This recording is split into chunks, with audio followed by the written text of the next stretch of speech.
morning, everyone. I was a bit tired last night, so I just came back and went to bed.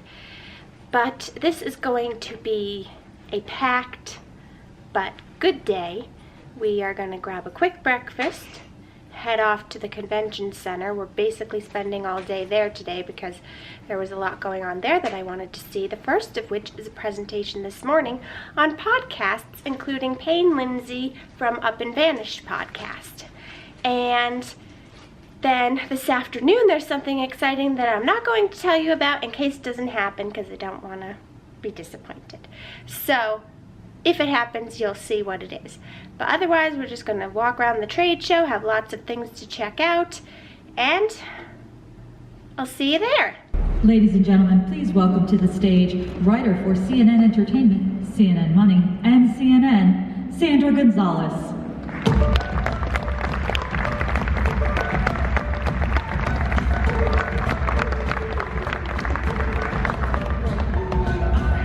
Hi, everybody. Welcome to what's going to be a fantastic panel here. So let me start off with the introductions, although most of these guys kind of need introductions to everybody in this room.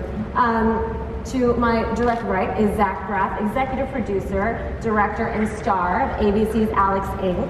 Before I get to our next two guests, we're going to take a quick look at Alex Inc. for a little context. Alex is a family man, starting his own podcast company. You might wonder why someone with a good job, a wife, 2 kids, and a dancer's body would do something so risky. It's because no one can tell me what to do. Sorry, honey. Zach Braff is back. We fight about how to raise our kids. We only fight because your way is wrong. In the new hit comedy. It is nice to see him in action. Alex Inc. All new Wednesday, 8:30, 7:30 Central on ABC. We have Payne Lindsay, host of Up and Vanished and Atlanta Monster, and a partner at Tenderfoot TV. And we have as well Donald Albright, producer of Up and Vanished and Atlanta Monster, and partner at Tenderfoot TV. And so we're also going to take a quick look at a teaser for what we might be seeing on Up and Vanished coming soon. An investigative podcast about the disappearance of an Oscilla teacher is set to premiere Monday. Titled Up and Vanished, the story details the findings of Atlanta filmmaker Payne Lindsay as he makes a documentary on Tara Grinstead. The former Oscilla teacher has been missing for nearly 11 years now. She was last seen in October of 2005 at the Georgia Sweet Potato Pageant. She was so loving and so open, and she was just a very caring person. And almost to the point where sometimes I thought it was too much. I really do feel like it is an abduction at this point. I think it's about to flip upside down. A lot of rumors in this case end up being true.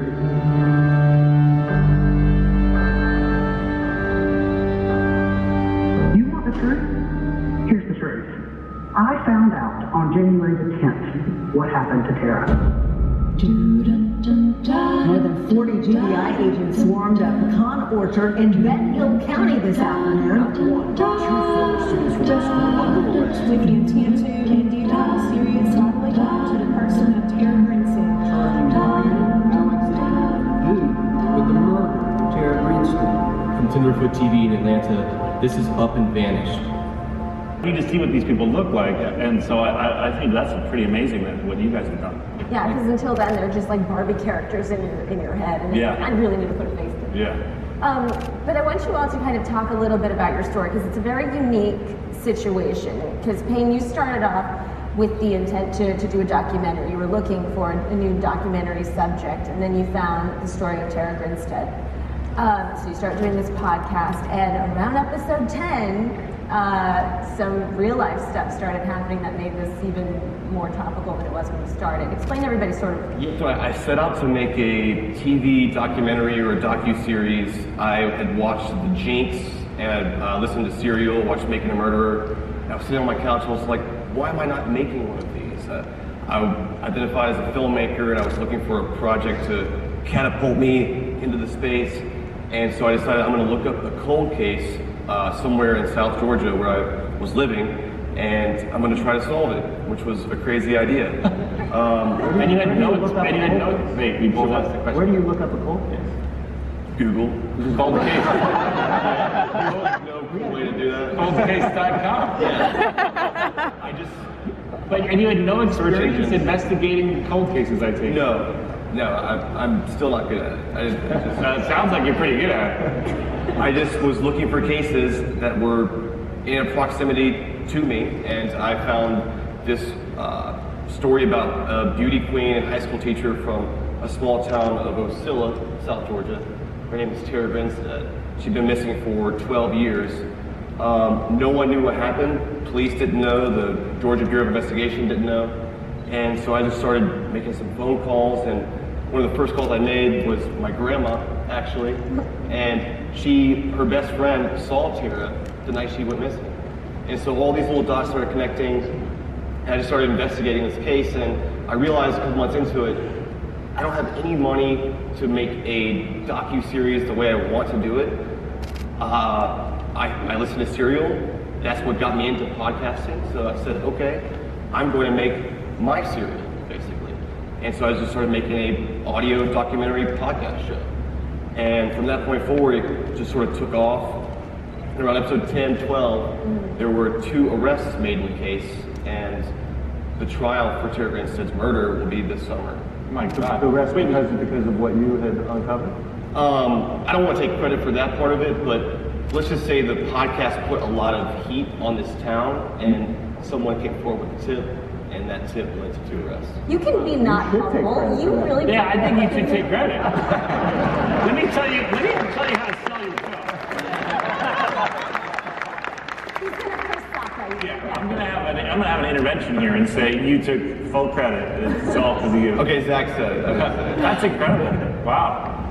But so tell me, when Oxygen came into the picture, how did you kind of revisit that idea? Like, oh, now I have some money, I can do my documentary. Well, it's interesting because the timing of our pitch was very unique. I haven't even told this story because the break in the case happened in February, but we went out to pitch right about that time.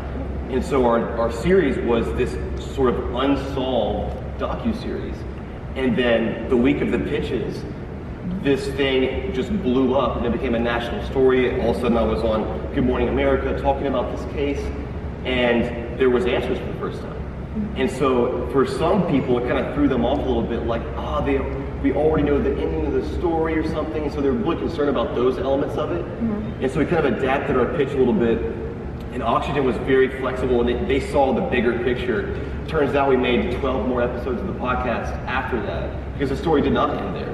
The story is still not over, actually. So we're thankful that someone saw the vision of this, and it's still something that's developing every day because it's a real, true life story, and there's a lot of things you can't control. Is your longer term plan, should you get another season, to adapt it in different ways, or to continue the story with this family? I think the second one. I think, for me, when I was listening to Startup, the podcast, I was, for whatever reason, much more compelled by the Gimlet story than I was by the other stories. I think you just get invested in those. Like I said, I got invested in those characters, and so I think for us, yeah, should we be lucky enough to get to do more, I think we'll just go. It doesn't go as fast. We don't get at the end of the first season.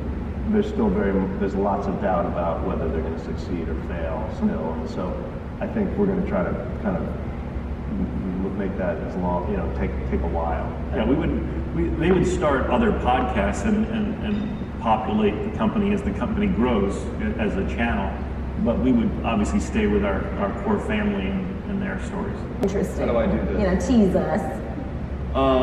It's a completely different case. I just went to this town. I actually came from this town to here, to Vegas, yesterday. And it's a very sad story. It's a completely unique place, and I have some very bizarre connections to it. And it's gonna seem like Payne's making this up, but again. But it just starts kind of a line for me to work on this, and I'm really excited about it. It's gonna be a completely different setting and environments. So it's going to bring some new tones and new sounds as well, new music. But I think it's not going to lose what made Up and Vanished Season 1 really special. We're not going crazy with it, but we're trying to do the same thing again, but it's just in a different place. A staff that you work with? Those two people right there. Those two people right there. And that's it. And you just Googled cold case again and got it. Back to cold case. At first I did, I was like, that's not a good system. I had without giving too much away, I had a conversation over Christmas with some family members. And I was like, you gotta be kidding me. And that's how it started. So very organically, actually.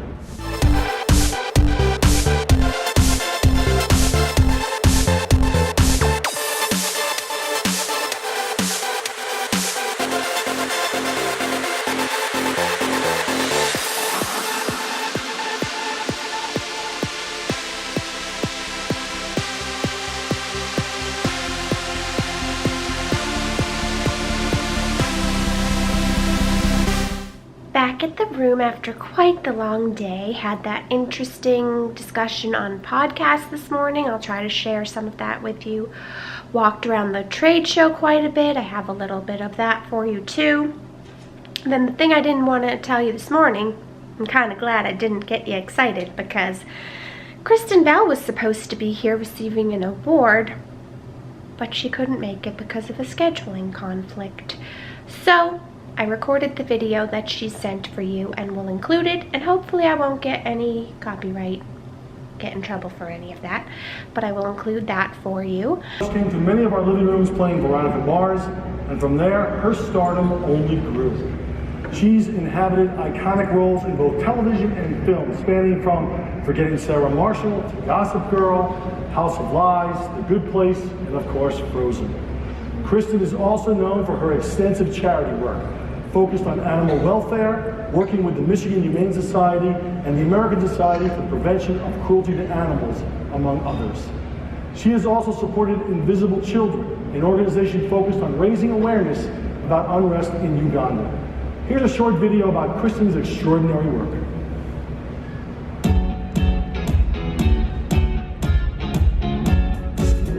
She's a star on stage, television, and the big screen.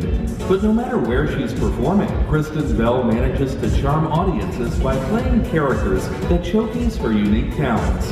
Her breakout role was as Veronica Mars, a high school student who moonlights as a private investigator. This is a 35mm camera. Now my suggestion as you're starting out is just to set it on auto, and that way I'd really be more comfortable if I could just use my own camera. This swivel LCD really comes in handy when doing overhead shooting or ground level macro shooting. From there, Kristen took on both dramatic and comedic roles in television and film. You know, my father pushed me into this life. I wanted no part of it, and if you do, you're an idiot, Tim. You have no idea how good you have it. I'm so sorry we're late. We came from our bankruptcy brunch, and Michael Bublé played, but he ran a little long. I love Michael Bublé. Is a bankruptcy brunch the best idea? Sure, let's not have brunch. Like animals. And you know what? Let me tell you something about these tattoos, okay? That is Buddhist, that is Nordic, that is Hindu, that's just gibberish. They are completely conflicting ideologies, and that does not make you a citizen of the world. It makes you full of shit. What is that toggle? Oh, it's a nursing bra. Are you still nursing Rachel? No, it's from when she was a baby, but it's very comfortable. It's not comfortable to see. Now, let me see this. It's very often a fit issue. Why do these have so much? All right, well, Claire, it's like Geppetto. Your children know her best as the voice of Anna in the highest grossing animated film of all time, Frozen.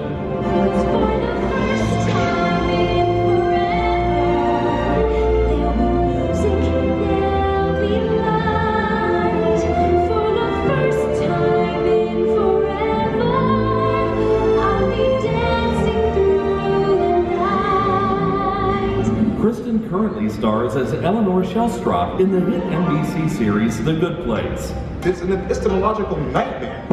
Ugh, even your nightmares are boring. You are so mean. Eleanor, you're just like those childhood bullies who said I would never get tenure. And you are so irritating. In one of these reboots, I probably strangled you and then went to the even worse place, but you know what? I bet it was worth it. This year, Kristen's outgoing personality and quick wit led her to become the first ever host of the SAG Awards. And who could forget her appearance on The Ellen Show, where she shared an infamous video of her reaction to a sloth coming to her birthday party. And I didn't know how to process that because my entire life had been waiting for this moment where I would get to interact, I'm serious, with the sloth. All right, let's watch the, oh no.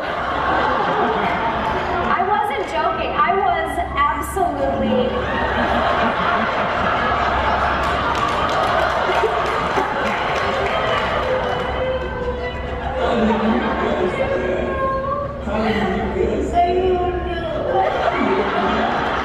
I'm so sad that one's coming in party.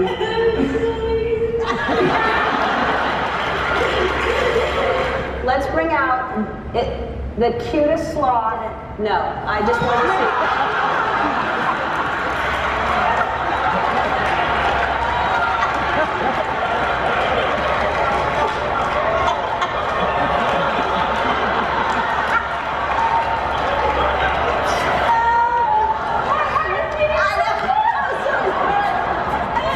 Ladies and gentlemen, the National Association of Broadcasters is proud to present the 2018 Television Chairman's Award to Kristen Bell.